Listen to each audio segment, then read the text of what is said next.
We are so pleased to have here tonight our guest of honor, Karl Kushner, President, National Endowment for Democracy. We are also joined by other guests of honor, Taiwan Ambassador to the United States, Vicky Chow, Ambassador Drake Mitchell, President, National Democratic Institute, Ambassador Lisa Peterson, Acting Undersecretary, State Department, Nancy Jackson, Senior Official Bureau of PRM, Populations, Refugee and Migration State Department, Anjali Kaur, Deputy Assistant Administrator of the USAID Bureau of Asia, and Sophia Richardson, Director of Human Rights Watch, and Scott Busby, Acting Principal Deputy Secretary Assistant for the DRL.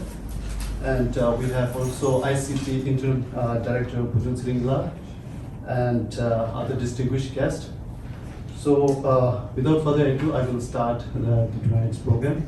First of all, I would like to invite Shinzal Kuchi from Rakia Mahina Buddhist Center, Virginia, to recite a long-life prayer for His Holiness.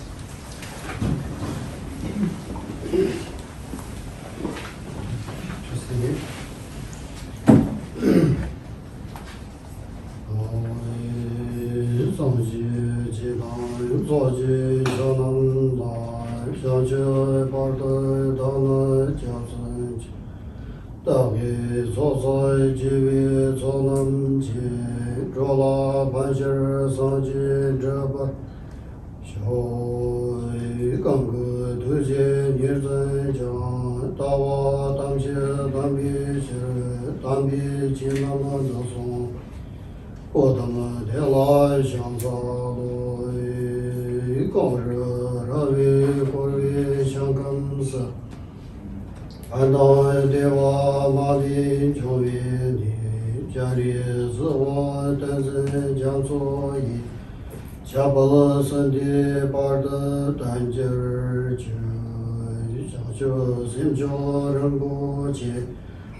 Thank you, Kuchi.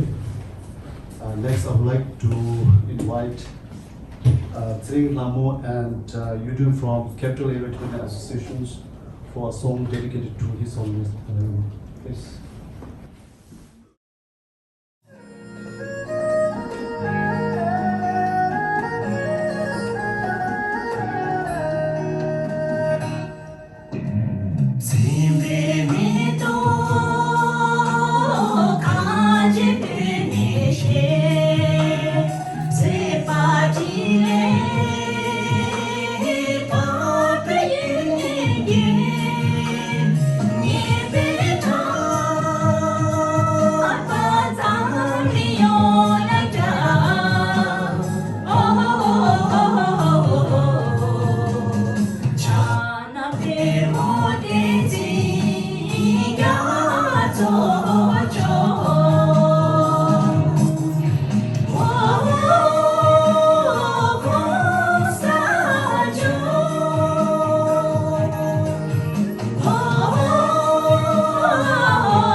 Thank you, Rinpoche, for setting the mood. And then I don't believe that you are not professional singers, ladies. So it was actually wonderful. So thank you to all of you, Lisa, Karl, and Nancy, Busby, and the Anjali, and then the folks from USAID, and Ambassador Derek, and Ambassador from Taiwan, and Chinese friend Sophie, and Pat. And then also we have from NSC, the friends down there, my personal friends, and then the ICT interim president, Jumla, and also the Kata, the Tibetan community, Tibetan community president, also here with us, and then these staff members of Senator Rubio and also Josh Hawley. So all of you, a very big welcome to our office here tonight. It was such a great honor to welcome you all here. And today, as we are gathering, it's the 86th birthday celebration of His Holiness the Dalai Lama. And first of all, on behalf of the 35,000 Tibetans who live in North America at the moment, and on personal behalf and behalf of the Office of Tibet, and also on behalf of all of you, I wanted to wish His Holiness many, many happy returns of the day. May Your Holiness live long, and may you continue to guide us. And now for our folks here, I wanted to be very brave. Actually, His Holiness needs no introduction, right? There were so many books written about him, on him, so many articles are there, the documentaries are there, feature films are there, and many of you have met him personally, right, number of times. So, it will be just a waste of time for me to, talk about him. But, as the lady who was saying, about how His Holiness was, taking the Tibetan community as a parent would teach the toddler how to walk. So, I wanted to touch a little bit on the special relationship of the bondage of the Tibetan people and His Holiness Dalai Lama from that perspective. The others you know very well. He's a world iconic figure, Nobel laureate, and a great visionary leader. So I don't need to talk about that. So Tibetans, believe, and I personally believe, and a lot of Tibetans share this belief, that Bodhisattvas, or the compassionate beings, they take birth to a community or at a time, to a place where they feel they can be most helpful, most useful. And we believe strongly that His Holiness the 14th Dalai Lama has taken birth to take care of the Tibetan people and Tibet and the Buddha Dharma. So this you can see from the age of 5 or 6 when he was recognized as a reincarnation of the previous Dalai Lama to until 2011 when he was 70 years old. For a period of 70 years, he has been looking after the Tibetan people. He has been keeping the issue of Tibet alive. He has been, whatever, if the Tibetan culture is alive and thriving at the moment, and all these are there because of his singular effort and sacrifice. So that is why we believe that His Holiness has taken birth to take care of the Tibetan people and the Tibetan issue and Buddha Dharma. And Tibetans on their side also, Tibetan people are really, they have a great reverence for His Holiness, great love, something I would think that is unparalleled in other communities or societies. I dare say that. Because I lived in Dharamsala for a number of years, maybe 2-3 decades. And during that time, there are Tibetan people there. His Holiness residence is up on the mountain or in the small hillock. And whenever he travels out of the town, there's a small meandering road that leads to the airport. And when people come to know about that visit, that travel schedule, early morning, even if the visit is taking place around 1 o'clock, by 8 o'clock in the morning, you will find the Tibetan people by the streets, by the road, burning incense, taking mala, just waiting for His Holiness to have a glimpse of His Holiness Dalai Lama. And these people have met Dalai Lama maybe 1,000 times, but then still they wanted to meet His Holiness Dalai Lama. So their thirst is not quenched, by meeting as long as, as many as they were able to. So this actually shows His Holiness, the people's intense, innate, sort of unparalleled, extraordinary relationship, bondage, to His Holiness Dalai Lama, the 14th Dalai Lama. That's how I try to interpret. And not only in Dharamsala, let me narrate an incident in Minnesota. Minnesota is a place where we have second largest Tibetan cluster in the United States now, maybe 5,000 people at the moment. And my first disembarkation, or say the place where I landed in the United States, was in Minnesota in 2000. And 2001, His Holiness visited, and perhaps it was his first visit to the Twin Cities. And what happened was, there was so much fanfare, big excitement, like that. And there's one hospital, big hospital in the Midwest called Abbott Northwestern. And that hospital has more than 200 Tibetan employees. It's one hospital. So how this happened was, because Tibetans are normally very hardworking and very sincere. So the supervisors and the human rights people, they wanted more people who are more sincere, more hardworking, right? So they asked one Tibetan to get more Tibetans into the hospital. That is why, there are more than 200 Tibetans in that big hospital. And the problem started when His Holiness visited in 2001. And how happened was people started to tender leave application to see His Holiness Dalai Lama for 2 days or 3 days, right? And those who were able to, submit earlier, they got it, but then many towards the end, they didn't get it. But then, what happened was the authorities said that, okay, we can't get all of you out, so therefore, you won't get your application approved. And what the Tibetans that time said, it was not a protest, but he said, okay, then it's fine, we'll leave the job. We'll quit the job because we have to see His Holiness. And that was sort of sensational news. And the Star Tribune in the Midwest, they carried out that news in the newspaper because in a hospital, many units of that hospital is not able to work because Tibetans are taking leave or they are quitting, right? And then when the news came out in the newspaper, I was surprised. I was really impressed. A lot of Minnesotans, Twin City people, they started to write to the hospital.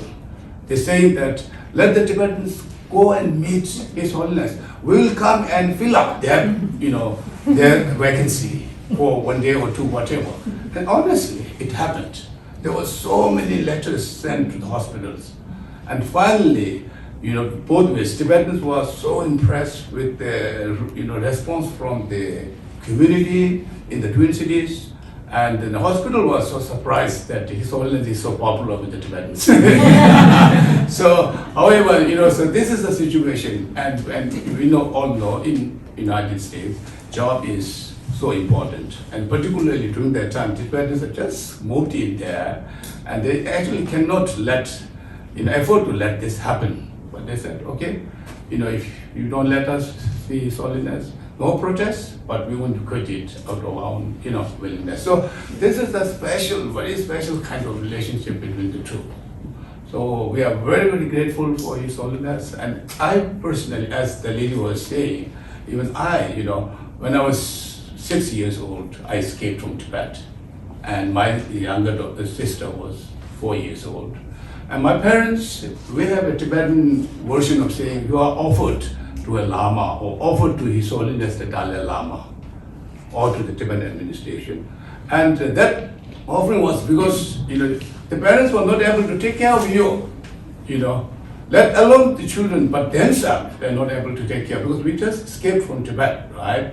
So, but then the other expression is you are offered to Dalai Lama, meaning it's kind of baggage given to Dalai Lama, but when you say you offer to, so, like I always think that, we have a special responsibility to fulfill the wishes of His Holiness Dalai Lama. And today it's a great, great privilege and opportunity for us, the Office of Tibet, to celebrate this great soul. And you are here with us today. And as we say, the joy shared is doubled and sorrow shared is halved. So that way you are here to, to help us double this joy. And so for which I really want to thank you. We have such a big, prominent, important guest here. So it's a great, proud moment for the Office of Tibet. Now I'm pleased to invite our guest of honor, Karl. As we all know, Karl is the president of National Endowment for Democracy. Karl's 37-year tenure at NED nourished many Tibetan causes, among others, by using his platform to raise awareness of the Tibetan cause and helping us navigate grants. Because of his relentless and passionate support for Tibet, the city of Kasha invited him to be the chief guest of the 62nd National Uprising Day commemoration in India this year. But due to COVID, it could not be materialized. For Tibet, he is always available to participate either in small intimate meetings or large conference and events. Now I would like to invite Karl to say a few words.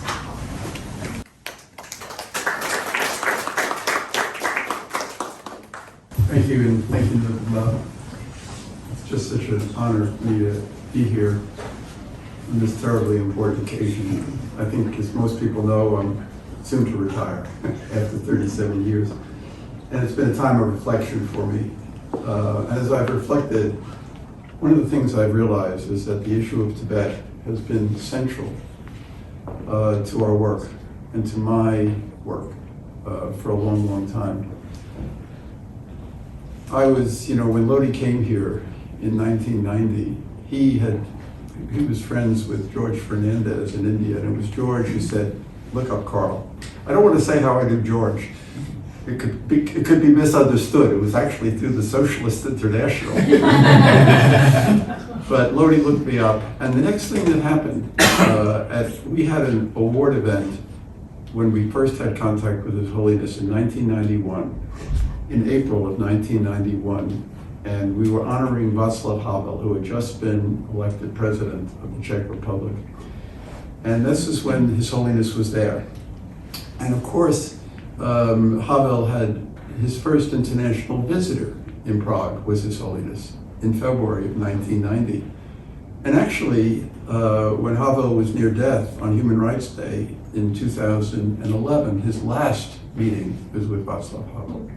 So this was very important, and it was an auspicious beginning for us in our relationship with Tibet that it happened around this event where we were honoring Havel. And we did many, many other things with Tibet after that. I won't recount them all, except that we did give our Democracy Service Medal to His Holiness at a marvelous and well-attended event at the Library of Congress in 2010. And in 2015, he actually came to the NED when we had a memorial service for Tenzin Delek Rinpoche. And it was a glorious event, and my staff was just so utterly thrilled to have His Holiness in our presence.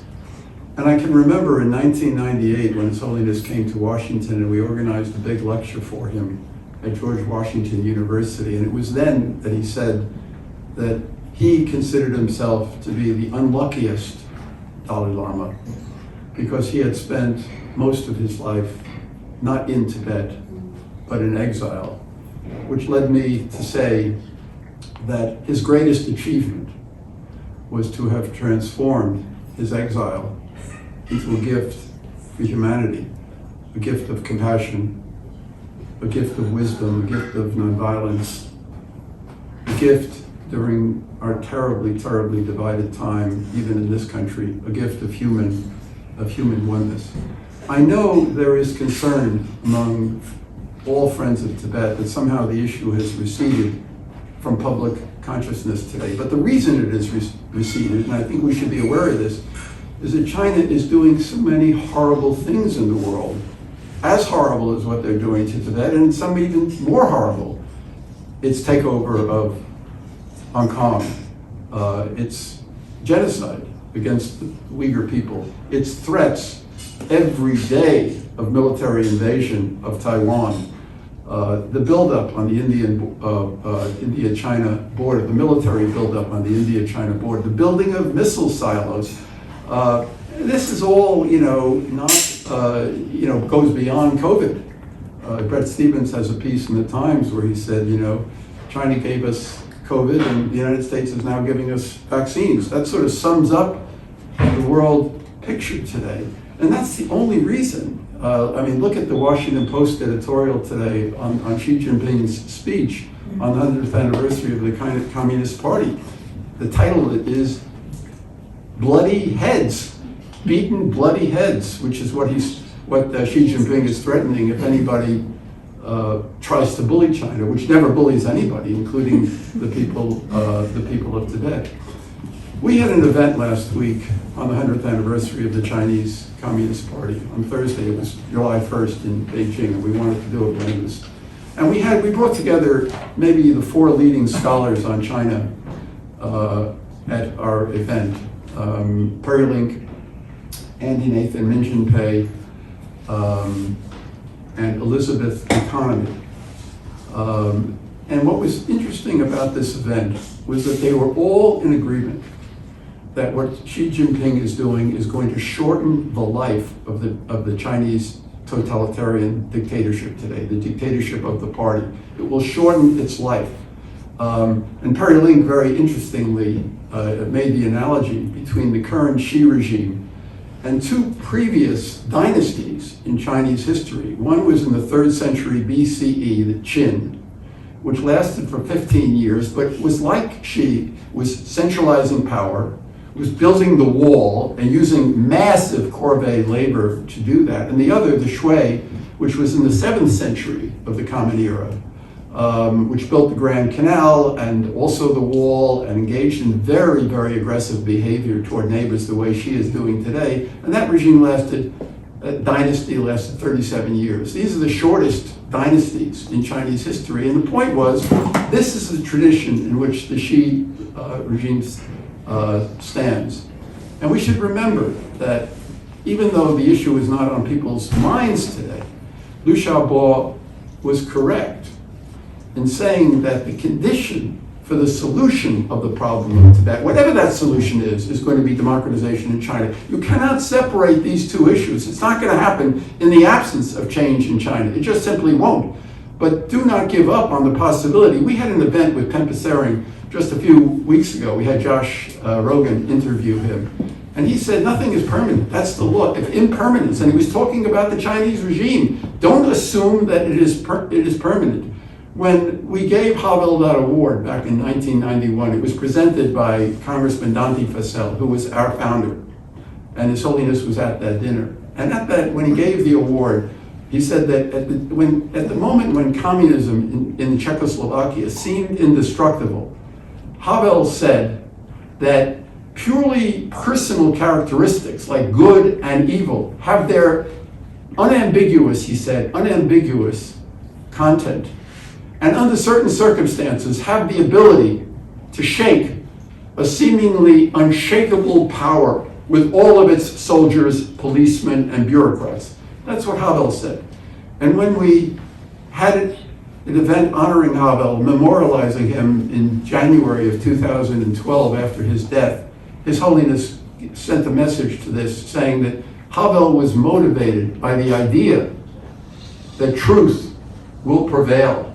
So we must never, never, never give up hope. I consider it to have been a blessing for me to have had the privilege of interacting with His Holiness and getting to know people like Lodi and George Fernandez.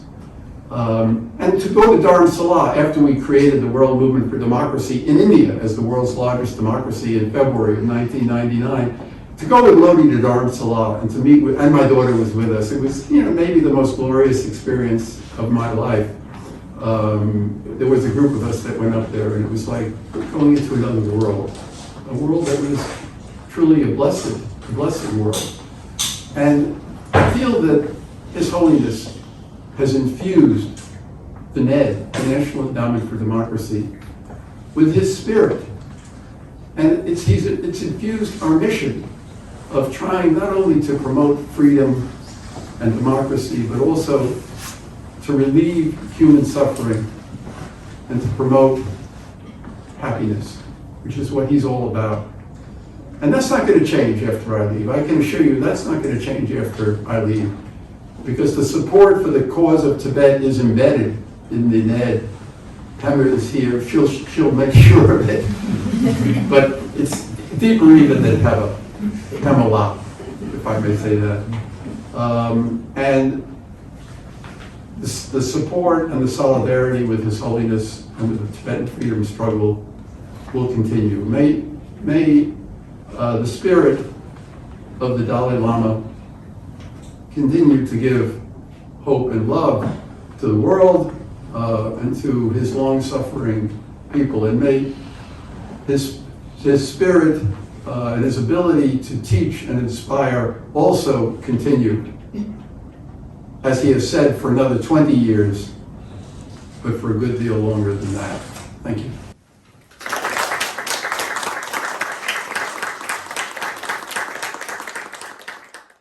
I think this is a fitting occasion to recognize the great and the kind support of Karl towards to Tibet, and as you mentioned, we intentionally got Pamela here because although, as I said, you live NED, but you not live Tibet. So we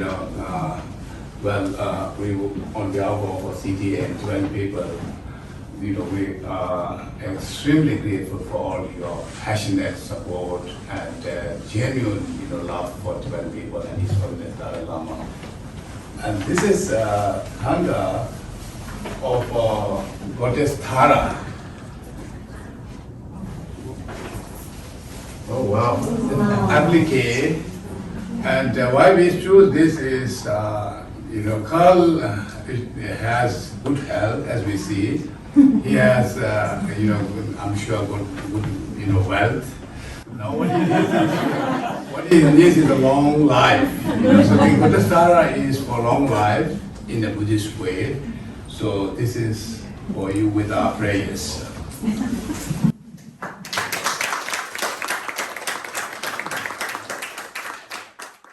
We are grateful to her consistent support for the cause of Tibet. Yes.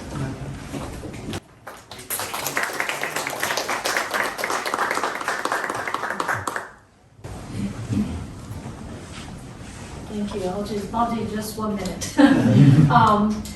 I'm very honored to be here today on behalf of President Tsai and the people of Taiwan on this very important occasion, celebrating the birthday of His Holiness the Dalai Lama. And President Tsai, in her tweet today, actually included a quote from His Holiness, in which His Holiness emphasizes the current global condition. We have COVID, we have so many challenges, but he does emphasize that we all have the shared responsibility of exercising compassion and help. And as he is always so inspiring, and as we have heard from the speaker of honor today, Karl, who doesn't speak like he is someone preparing for retirement. But I'm sure His Holiness always inspires this kind of passion and purpose in many of us. And the people of Taiwan and the people of Tibet are tied together, unfortunately, from a common sense of sympathy for the sorrow and despair in facing the type of political oppression that China is exercising. But I think what His Holiness does inspire in all of us is the force for good. And the fact that compassion and help is always stronger than such oppression, and certainly much more sustainable. So I'm so honored again to be here among like-minded friends and partners in democracy and freedom. Congratulations, Harry.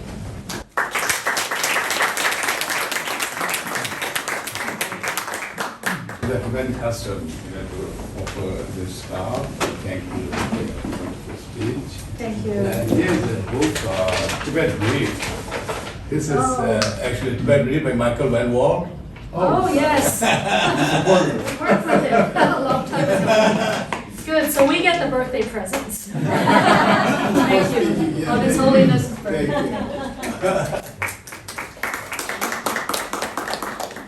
Thank you, Ambassador. Now we have Ambassador Drake Mitchell, who is the president of National Democratic Institute. Ambassador Drake has been a strong champion for democracy, human rights, and freedom everywhere. He has joined a virtual event organized by OD last year to celebrate the Tibetan National Democracy Day. NDI, which he is heading, has helped in ways to improve Tibetan election systems and operation of Tibetan Parliament in exile. I am honored to invite Ambassador to provide his remarks.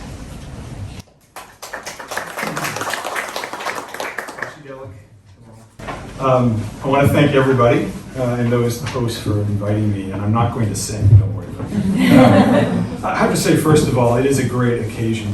It's a joyful occasion, an appropriate occasion to see so many friends here. So everybody's saying, you know, you can't push a mute on anybody, no one's on mute. It's just wonderful to see everybody in person. So a perfect occasion for the birthday of His Holiness, for all of us to come together. So I really am very honored and grateful for the opportunity.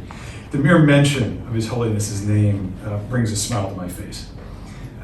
We celebrate today an extraordinary man, an unparalleled champion of compassion, nonviolence, and equal human dignity. His Holiness is a vital source of inspiration and spiritual guidance to millions around the world. As NDI President, I pay special attention to His Holiness's tireless devotion to supporting and advocating for the aspirations of the Tibetan people to live in a democratic society. The Tibetans' struggle for religious, cultural, and political freedom over the past 60 years, under the most challenging of conditions, has been shaped by the principles and values of justice, inclusion, and respect for the dignity of every individual equally. In this struggle, the Tibetan people stand in alliance with all free peoples of the world, and we stand alongside them in solidarity. These days, we need His Holiness's teachings and spirit more than ever. His Holiness has said often, upon the foundations of mutual respect, compassion, and tolerance, lie the foundation of global peace. He, of course, is correct. And yet we live in a time when those principles are in too short supply. The challenges of our time reinforce the importance of His Holiness's teachings and why democracy is a universal necessity. Why conversation, cooperation, compromise, and empathy, the foundations of democracy, are so essential.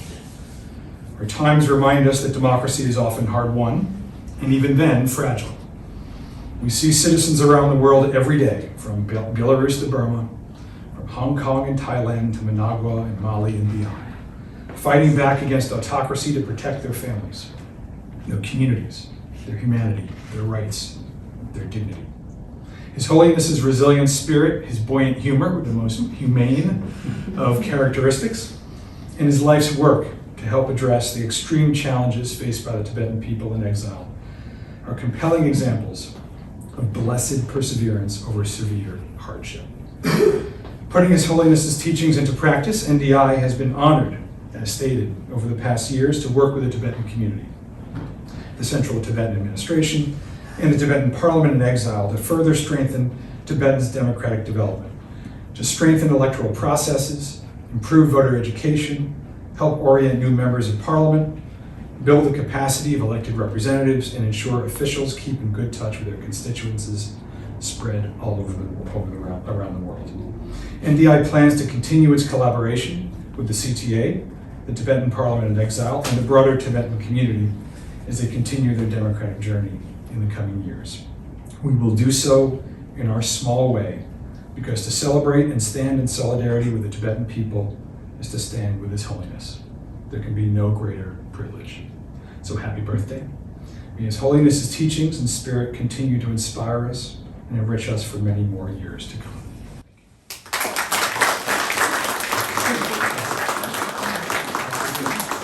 Ambassador Brigham said it's a gift, but I think we are giving homework. Yeah. Can I get the wealth one? You got a long life. Thank you. Thank you so much.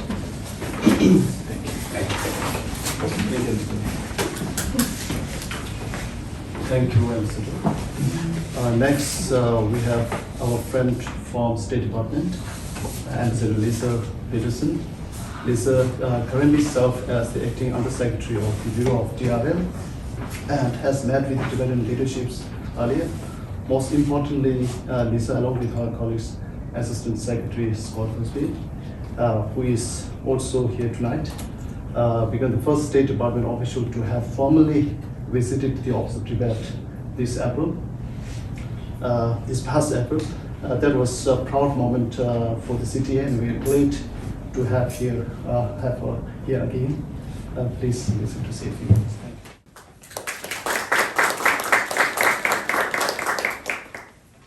Thank you very much for including me in this lovely evening and this celebration of a truly tremendous life. I'm really honored to have the opportunity to speak and be part of this evening. And it's a pleasure to be here with all of you to share in celebrating His Holiness the Dalai Lama's 86th birthday. His Holiness has long advocated for peace and reconciliation, both in the world and within ourselves.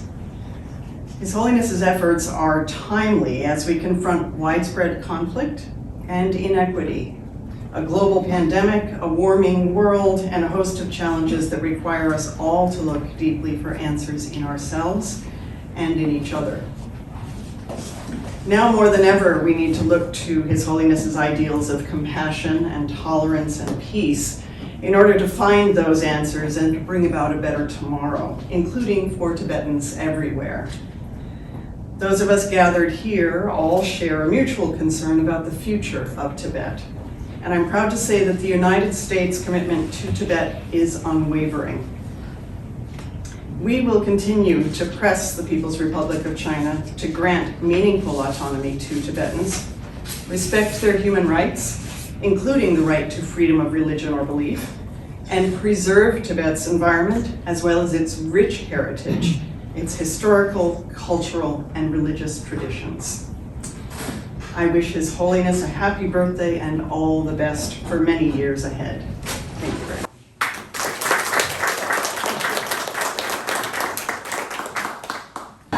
Thank you so much. Thank you very much.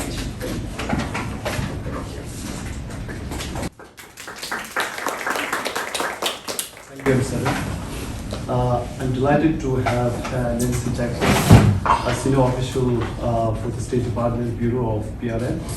Nancy and the official of PRN have been great friends of Tibetan people for years. In fact, the first funding to the city came from PRN years ago and still continues. We are pleased to have her as a part of this joyful evening. Please, Nancy.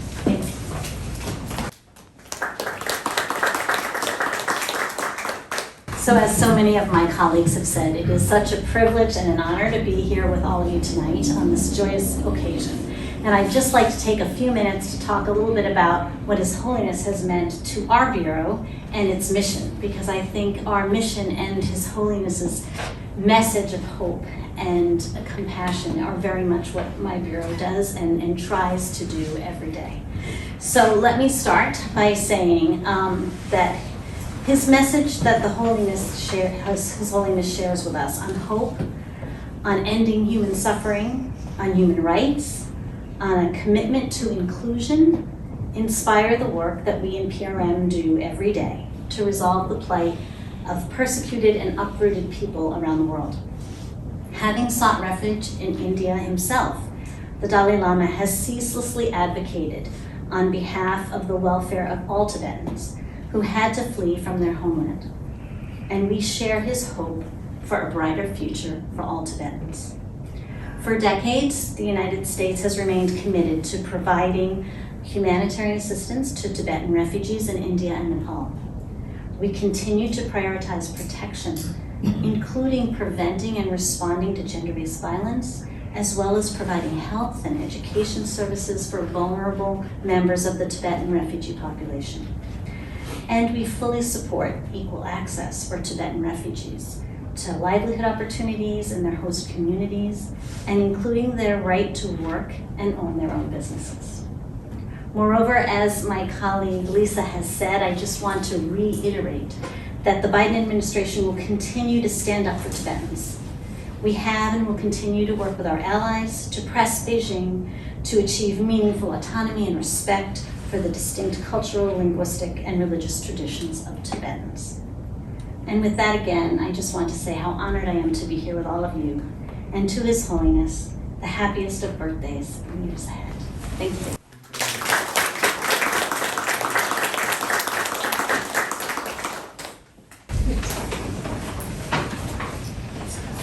Thank you. Thank you so much. Thank you.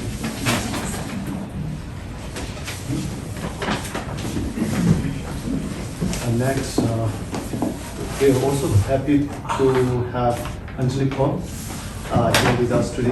Anjali is the Deputy Assistant Administrators of the Bureau for Asia. USAID has helped CDA with fundings for numerous projects. In fact, it can be said the USAID fundings have become a lifeblood of the CTA programs. We organized the Tunga event in 2019 in collaborations with USAID and GW University, where the artists of the Tibetan Institute of Performing Arts from Damsel gave a stunning performance.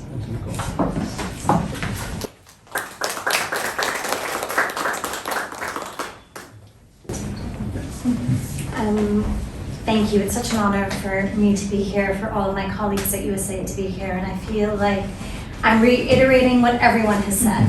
Every single agency in the US government feels so strongly, not just about the Tibetan population and being able to support them, but also being able to come here and honor His Holiness in the way that we are able to do so today.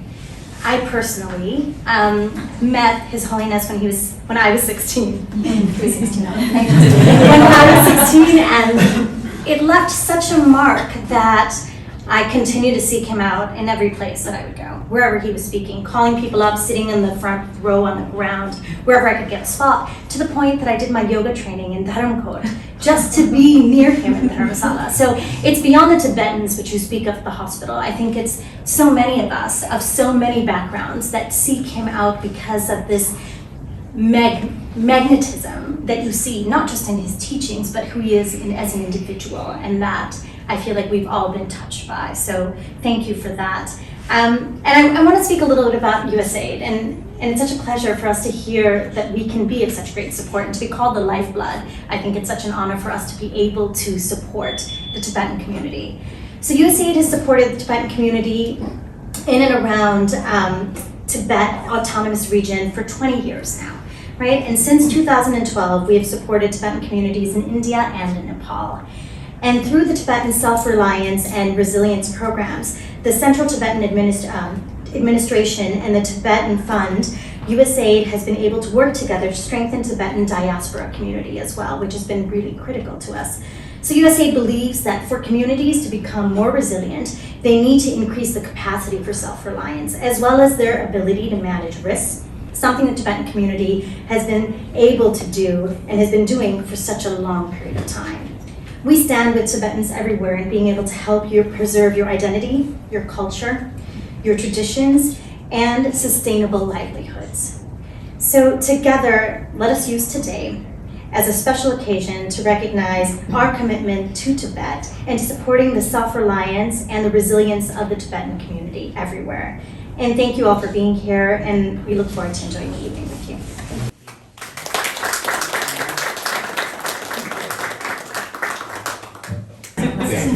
Thank you very much. Thank you. Finally, I would like to invite Aisha Saisha is the Chinese resident and scholar of political theory. She has taught high-ranking members and officials of the Chinese Communist Party, including leading provincial and municipal administrator and cabinet level ministers, and is a retired professor of the CCB Central Party School. Tsutumla, our Chinese liaison officer, will help us with the interpretation. 好，各位先生、各位女士们，大家晚上好。 Ladies and gentlemen, good evening. 能参加今晚的庆贺尊者达赖喇嘛的生日聚会，这是我的朋友王安娜和我的荣耀。To be able to participate in His Holiness' birthday is my honor and my friends Wang Anna's honor. 特别感谢达赖喇嘛驻北美办公室的邀请。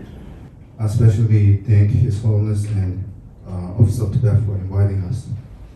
我们知道藏传佛教是藏族同胞共同的崇高信仰，尊者达赖喇嘛就是这一崇高信仰的化身，是全体藏族同胞的精神寄托和精神领袖。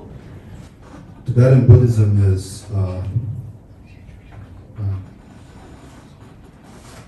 the belief of all the Tibetans, and His Holiness is the embodiment of this belief. And Tibetans all over the world, they keep their hopes with His Holiness, and His Holiness is the spiritual leader of them. 半个多世纪以来，尊者达赖喇嘛为藏族同胞的福祉而辛劳奔忙，他努力维护藏族人民的正当权利，努力促进各国人民与藏族同胞的交流沟通。 For over a century, His Holiness has been working so hard by going all over the world. He's working so hard to keeping the rights of Tibetan people, and he's working so hard to let the international community to know and have access with the Tibetan people. 尊者达赖喇嘛的大海一般的心胸，深厚仁慈的大爱情怀，形成了一种崇高而强大的人格魅力。 His Holiness have a heart like the ocean. His profound love and compassion became his strongest personality. 我多次去过西藏，去过青海，去过四川的藏族地区。我和藏族同胞交谈的时候，他们都会情不自禁地流露崇敬尊者达赖喇嘛，希望在有生之年见到尊者达赖喇嘛的心愿。 I have been to Tibet many times, Tibet Autonomous Region, Qinghai, and Sichuan, where the Tibetan lives. And all the Tibetan brothers and sisters, they wholeheartedly respect His Holiness and they follow His Holiness. And they always wish when they're alive, they can see His Holiness come back to Tibet. 作为一个前中共党里的人，我很清楚尊者达赖喇嘛在藏族同胞心目中越崇高，中共的集权统治集团他就越害怕。 As a former party member, I know very clear that the more respect that His Holiness demands in the Tibetan heart, China got scared more. 多年来，他们持续不断地攻击和污蔑尊者达赖喇嘛，强迫中共的中共党员干部去宣读攻击尊者达赖喇嘛的所谓教育材料。 Over the years, they've been non-stoply attacking and defaming His Holiness Dalai Lama and forcing party member officials to read educational materials to defame His Holiness to the Tibetans. 有些藏族党员干部曾经对我讲，他说要我照着读给我们藏人听，我无论如何都张不开嘴。 There were a couple Tibetan party members who used to ask me if she can read that material, and she said she would never ever open their mouth to read that kind of materials. 他们禁止藏族的党员干部家里摆放有藏传佛教色彩的生活用品和装饰用品，禁止党员干部进寺庙转经。They restrict Tibetan officials to display Tibetan Buddhist decoration adornments and restrict party members to visit Tibetan monasteries. 他们对自认为是危险分子的藏族同胞进行监视、控制和拘捕。To those who they call people with the threat, those Tibetans, they will monitor them, control them, and arrest them. 同时，他们一边说执行民族自治制度，一边持续不断地剥夺藏族同胞的民族自治权利和削弱自治能力。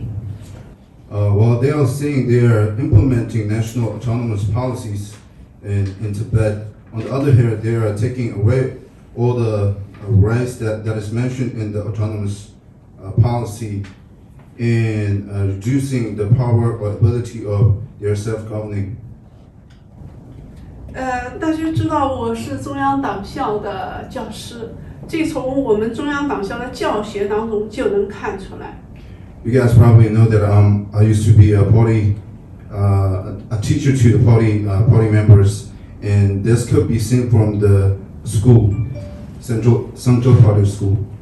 中央党校有专门的西藏民族干部班，1990年代西藏班学员名单2/3是藏族同胞，现在的学员名单中1/3是藏族同胞，2/3是在西藏的汉族干部。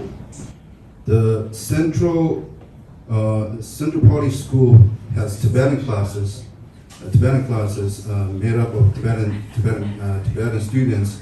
Those students are usually officials from Tibet.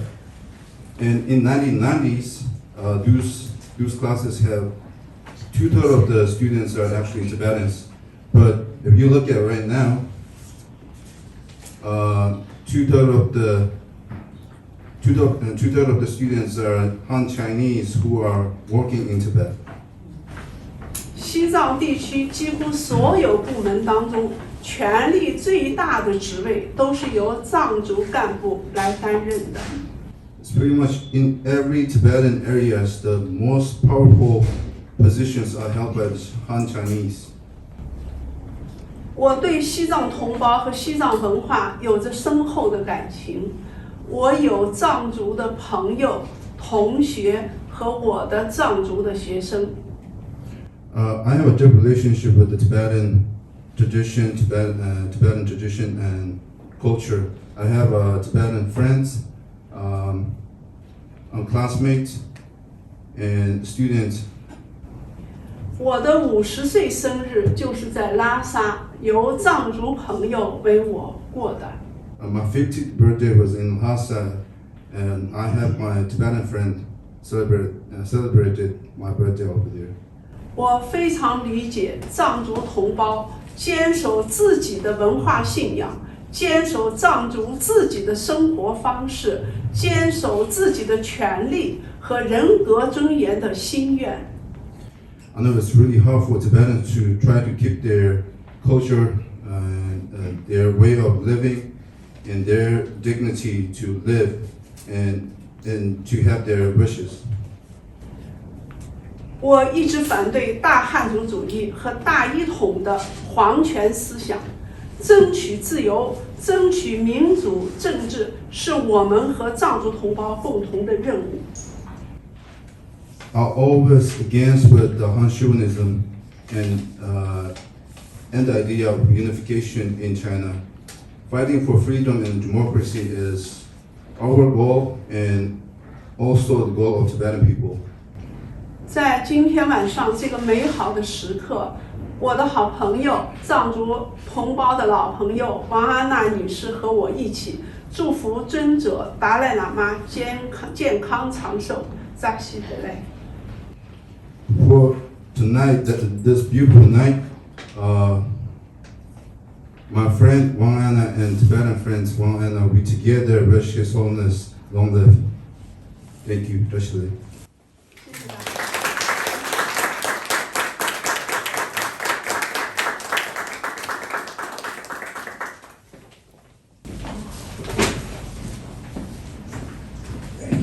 Thank you so much. This book is in English, but quickly pick up English here. Thank you so much. So we are so pleased to have tonight Sophie Richardson, Director of Human Rights Watch. If you don't mind a few words, we would love to hear from you. Thank you so much for inviting me to join me this evening. And on behalf of Human Rights Watch, the happiest of birthday wishes to His Holiness. I will be quick, and we're at the point in the evening where maybe a short, funny story will be today. I first went home to see my parents after COVID a couple of months ago, and I was slightly startled to walk into my mother's study and find there a photograph of my husband and me in the receiving line at the 2015 White House State Dinner. And I think my mother particularly liked the photograph because it was my husband laughing with President Obama. But immediately behind them, you can see Xi Jinping and me glaring at each other. And I said, Mom, maybe you could come up with something different. Maybe you could sort of just cut out that part of the photograph. But I'm very pleased to report, and I'm hoping I'm unique in the sense that when I took my son home to see my parents last week, the photograph had been replaced. And what was the new photograph? I'm so glad I get to tell you the story. It was a photograph of His Holiness, and of me, and of Karl. It was a huge But I don't want to repeat things, one of the things that people have already said. And having just published a new report this morning detailing more horrific abuses, a raid on a monastery in Tibettv that resulted in just incredibly harsh sentences for people who did not break the law. We could talk about human rights violations that are going on that we will keep documenting. But I want to say that not only, I first heard the Dalai Lama speak, His Holiness speak when I was about 20, and I never looked back. I never looked back. I went back to Oberlin. I was grumpy that there wasn't anything about Tibet in the curriculum, and so I organized a one-week-long winter term course that Lodi La came and spoke at, and these were just transformative experiences, and he's inspired so many activists, but also I think made the extraordinary gesture of stepping back from politics himself. This is not a common phenomenon to watch people give away power and say to be a true democracy is for you to vote, is for you to have the right to vote, to have the right to participate and make decisions. And I think that's an extraordinary contribution. And we try very hard to mention all the time that as fragile as democracies around the world are, and as challenging as it is for the exiled community, I can think of few better or more extraordinary examples of principled leadership and respect for human rights than that gesture and all that's come from it. So thank you so much for inviting me to join you, and happiest of birthdays to His Holiness. Thank you.